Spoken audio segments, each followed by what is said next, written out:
Bonjour, bonjour les conquérants, bonjour les ambassadeurs de l'Éternel, bonjour à tous les guerriers et les guerrières de l'Éternel. J'ose croire que vous vous portez bien ce matin ainsi que vos familles et que vous passez un agréable week-end en famille. Alors, quant à moi, je me porte bien, je rends grâce, je m'appelle Claire. Si c'est la première fois que vous nous rejoignez sur cette plateforme, alors je vous souhaite la chaleureuse bienvenue. Et ici, nous parlons de spiritualité, de développement personnel, de finances, de santé mentale, émotionnelle, spirituelle et tout ce qui a rapport au bien-être de l'homme dans la société. Alors ici, aujourd'hui, dans Parole de sagesse, nous irons dans le livre de 1 Corinthiens 7, et versets 1 à 11, et nous allons méditer un tout petit peu là-dessus. Alors, sans plus tarder, je vais lire et nous allons faire notre méditation. Alors, je reprends 1 Corinthiens 7, versets 1 à 11. Et il s'agit ici de la réponse aux questions des Corinthiens sur le mariage par Paul. Pour ce qui concerne les choses dont vous m'aviez écrit, je pense qu'il est bon pour l'homme de ne point toucher de femme. Toutefois, pour éviter l'impudicité, que chacun ait sa femme et que chaque femme ait son mari. Que le mari rende à sa femme ce qui lui doit et que la femme agisse de même envers son mari. La femme n'a pas autorité sur son corps, mais c'est le mari. Et pareillement, le mari n'a pas autorité sur son corps, mais c'est la femme. Ne vous privez point l'un de l'autre, si ce n'est qu'un commun accord pour un temps, afin de vaquer à la prière, puissent retourner ensemble à la prière, puis retourner ensemble, de peur que Satan ne vous tente par votre incontinence. Je dis cela par condescendance, je n'en fais pas un autre. Je voudrais que tous les hommes fussent comme moi, mais chacun tient de Dieu un don particulier, l'une d'une manière, l'autre d'une autre. À ceux qui ne sont pas mariés et aux veuves, je dis qu'il leur est bon de rester comme moi. Mais s'ils manquent de continence, qu'ils se marient, car il vaut mieux se marier que de brûler. À ceux qui sont mariés, j'ordonne, non pas moi, mais le Seigneur, que la femme ne se sépare point de son mari si elle est séparée, qu'elle demeure sans se marier ou qu'elle se réconcilie avec son mari et que le mari ne répudie point sa femme.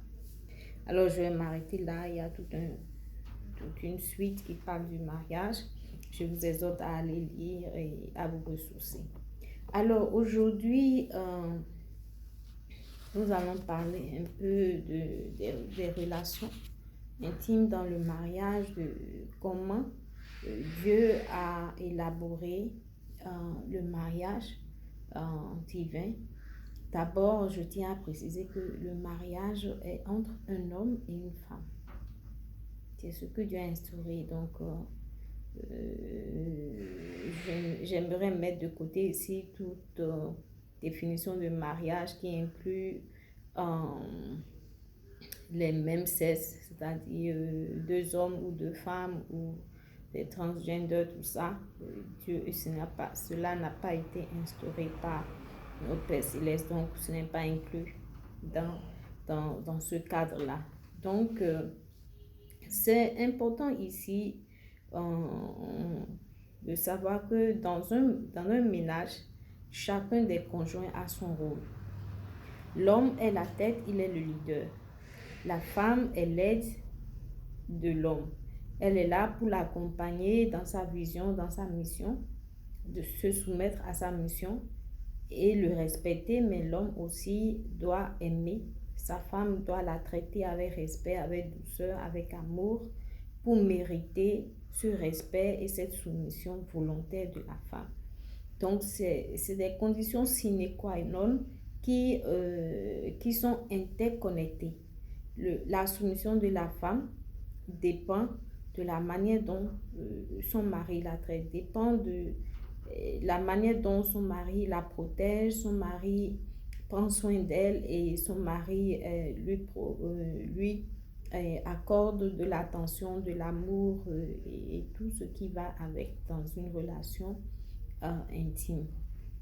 Mais ici, j'aimerais tirer notre attention ici sur le fait que le corps de la femme appartient à son mari et le corps du mari appartient à la femme. Et qu'on ne devrait pas se priver si ce n'est pas en commun accord. Alors aujourd'hui, j'aimerais tirer notre attention sur la fidélité dans le mariage, sur la loyauté, la sincérité dans le mariage et sur la maîtrise de soi. Et que ce soit du côté des hommes ou du côté des femmes. Aujourd'hui, nous rencontrons beaucoup de difficultés dans nos mariages parce que les fondations de ces mariages ne sont pas bien établies. Chacun ne sait pas vraiment quels sont les besoins du conjoint, de l'autre, et ne fait pas d'efforts pour satisfaire ces besoins-là.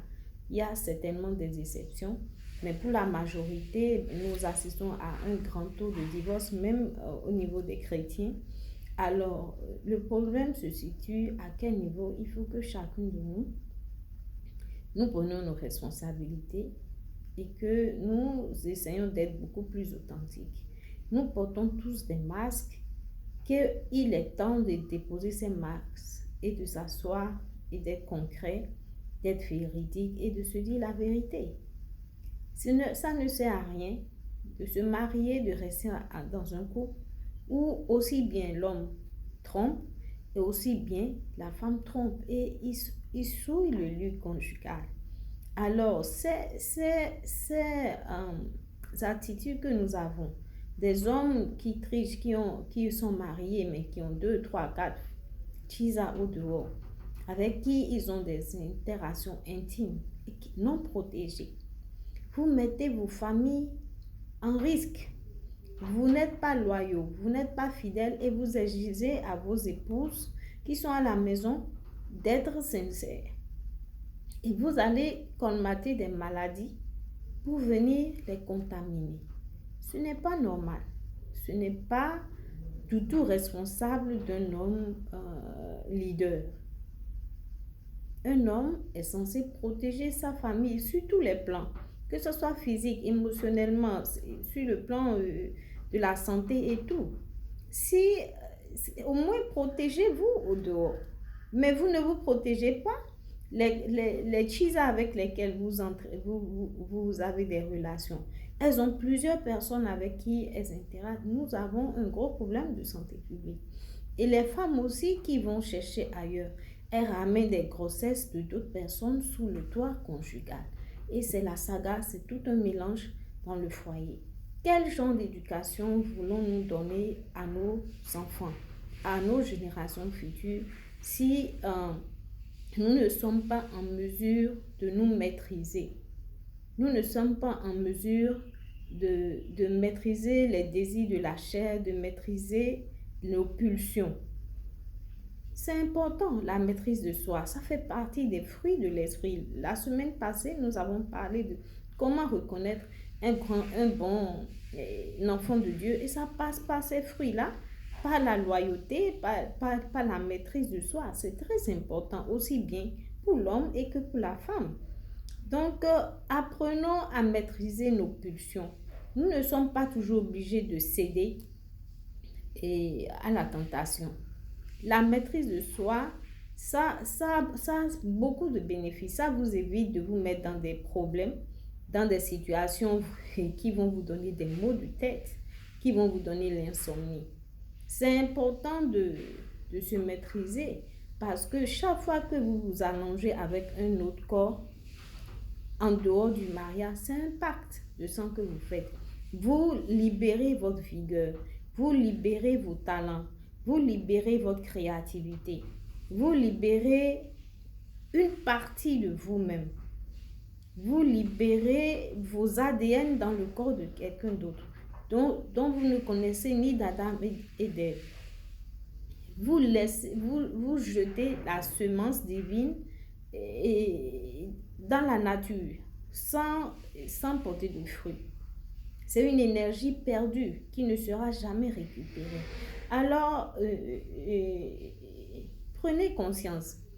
Nous avons plein de cas ici, des hommes qui ont trompé leur femme un soir et toute leur vie sont gâtés. Leur business sont gâtés. Ils ont perdu le boulot. Ils sont tombés malades et tout.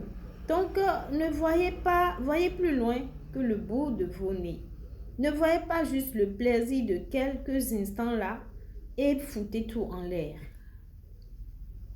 Franchement, prenons conscience.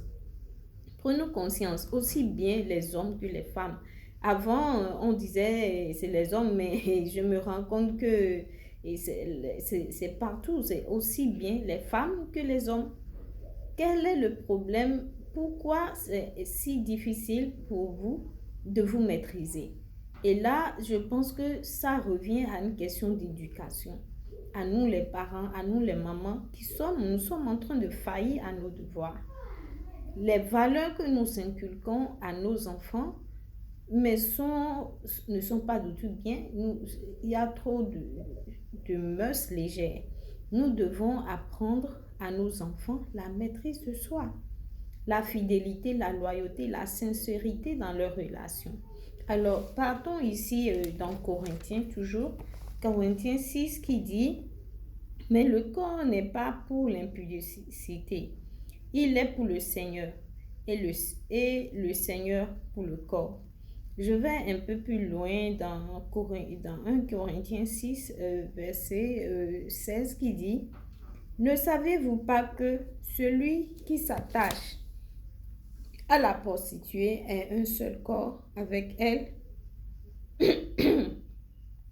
un seul corps avec elle, car il est dit, les deux deviendront une seule chair. Mais celui qui s'attache au Seigneur est avec lui un seul esprit. Fuyez l'impudicité. Quelque autre péché qu'un homme commette, ce péché est hors du corps. Mais celui qui se livre à l'impudicité pêche contre son propre corps. Ne saviez-vous pas que votre corps est le temple du Saint-Esprit qui est en vous, que vous avez reçu de Dieu et que vous ne vous appartenez point à vous-même, car vous aviez été rachetés à un grand prix. Glorifiez donc Dieu dans votre corps et dans votre esprit qui appartiennent à Dieu. Alors, on dit que tous les autres péchés sont en dehors du corps. Mais l'adultère, l'infidélité dans le mariage, c'est un poison contre votre propre corps. C'est une offense contre vous-même. Beaucoup de gens banalisent cela. Ils pensent que c'est un jeu. Bon, du moment que j'ai mon plaisir, mais c'est bon. Mais les conséquences de cela à long terme, vous ne les évaluez pas. C'est pas pour rien que nous avons plein de gens de 50 ans, 45 ans qui ont des AVC, pour rien. Plein de gens qui ont je sais pas, qui ont des maladies qui n'ont pas de nom, du jour au lendemain, qui perdent leur boulot sans raison, et leur business, ça tombe à l'eau, et tout va à travers. Quand vous n'avez pas une vie disciplinée, quand vous n'êtes pas discipliné, et quand vous n'avez pas la maîtrise de soi, vous prendrez votre propre main pour détruire votre existence. Vous prendrez votre propre main pour détruire votre existence à cause des plaisirs de quelques minutes.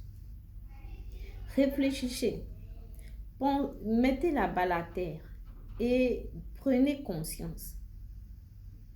Prenez conscience. Protégez vos familles, les hommes. Si vous ne pouvez pas vraiment vous contrôler, s'il vous plaît, protégez-vous.